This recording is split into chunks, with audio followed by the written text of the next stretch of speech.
Pamirsa pengelimbakan kasus-kasus demam berdarah sampun kantos ring wewidangan Kelungkung. Mekesiki pasien rawuh antuk kerawat ring RSUD Kelungkung.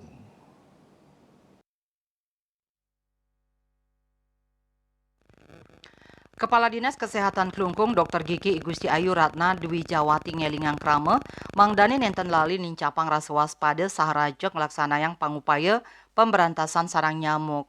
Dwi Jawati mausang selain saking kuentenan pasien demam berdarah kanan nyane kekantenang durung nyihnayang panincapan yening sayhang sareng sadurung nyane nanging ritepengan mangkin mangdane kayatna-yatnain ring sajoning nambahin demam berdarah sayan ngelimbak.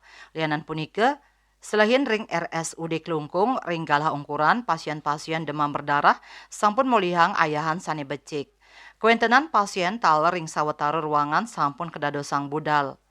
Manut saking humas RSUD Klungkung Igusti Putu Widiase, data pinih anyar nguningayang kuentenan pasien demam berdarah sane kerawat ring RSUD Klungkung wantah malih adiri. Mangde kauningin, kasus demam berdarah ring Klungkung dawak Januari kantos Oktober war sekali tali 3 likur, wenten tlungaktak 4 likur kasus.